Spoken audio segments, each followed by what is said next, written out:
கிறிஸ்து இயேசுக்குள்ளான உங்கள் அனைவருக்கும் சமாதானம் உண்டாவதாக. இன்றைய தியானத்திற்காக எடுத்துக்கொள்ளப்பட்ட வேத வசனம் மத்தேயு 12:36. மனுஷர் பேசும் வீணான வார்த்தைகள் யாவையும் குறித்து நியாய தீர்ப்பு நாளிலே கணக்கு ஒப்புவிக்க வேண்டும் என்று உங்களுக்கு சொல்கிறேன். அல்லேலூயா. இங்கே மத்தேயு எழுதின ஆசிரியர் சொல்கிறாரு, நாம் நியாய தீர்ப்பு நாளில் எதை குறித்து கணக்கு ஒப்புவிக்க வேண்டுமோ? நாம் பேசுகிற வீணான வார்த்தைகளை குறித்து, தேவையற்ற வார்த்தைகளை குறித்து, பிரயோஜனமில்லாத வார்த்தைகளை குறித்து, மற்றவர்களை குறித்து அவதூறாய் பேசுகிற வார்த்தைகள், மற்றவர்களை குறித்து சொல்கிற வார்த்தைகள், அதுதான் நம்ம பேசுகிறதுல நம்ம எச்சரிக்கையாக இருக்கணும். சொல்லுவாங்க தமிழில் பழமொழி, வார்த்தையை கொட்டிட்டா என்ன பண்ண முடியாதான், அள்ள முடியாதான். பொருட்களை கொட்டிட்டா அள்ளி எடுத்துடலாம், வார்த்தைகளை கொட்டிட்டா அள்ளி எடுக்க முடியாது.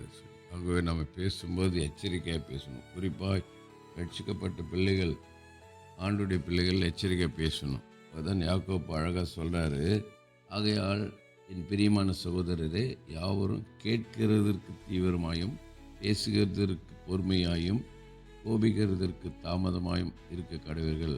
பாருங்கள், பேசுகிறதுக்கு நம்ம பொறுமையாக இருக்கணும். என்ன எதிராளி என்ன பேசுகிறாங்களோ பொறுமையை கேட்டு அதுக்கு ஏற்ற பதில் சொல்லலாம். தேவையில்லாமல் மூணாவது ஆள் சொன்னாங்க, நாலாவது ஆள் சொன்னாங்க, அவங்க சொன்னாங்க, இவங்க சொன்னாங்கன்னு சொல்லி கேட்டு வீணான வார்த்தைகளை நம்ம பேசக்கூடாது. இது எச்சரிப்பின் வார்த்தை இன்றைக்கி ஆண்டவர் கொடுக்குறார். ஒருவேளை இது வரைக்கும் நம்ம வீணான வார்த்தைகளை பேசியிருப்போமானால் ஆண்டவர் இடத்துல நம்ம அறிக்கை செய்து விட்டுட்டு இனிமேல் வீணான வார்த்தைகளை பேசுகிறத நம்ம விட்டு விடுவோம்.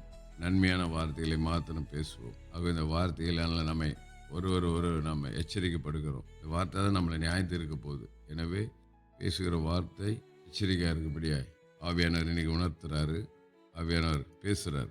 ஆகவே ஆவியானவர் கீழ்ப்படிந்து வீணான வார்த்தைகளை பேசுறதை விட்டுட்டு நன்மையான வார்த்தைகளை பேசுவோம். கர்த்தர் நம்மை ஆசீர்வதிப்பார். செபிப்போம். நேசிக்கு நல்ல தகப்பனே, இந்த நாளில் கொடுத்த நல்ல வார்த்தைக்கு நன்றி.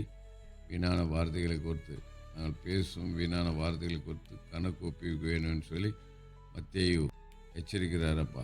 அவங்க இனிமேல் நாங்கள் அப்படி வீணான வார்த்தைகளை பேசாதபடிக்கு ஆண்டவரே நல்ல வார்த்தைகளை பேசி, நன்மையான வார்த்தைகளை பேசி நாமத்தை மேம்படுத்த கிருபை. இயேசுவின் நாமத்தில் ஜெபிக்கிறோம் நல்ல பிதாவே, ஆமென். நம்முடைய கர்த்தரும் இரட்சகருமாகிய இயேசு கிறிஸ்துவின் கிருபையிலும் அவரை அறிகிற அறிவில் வளருங்கள். அவருக்கு இப்பொழுதும் என்னென்னைக்கு மகிமை உண்டாவதாக.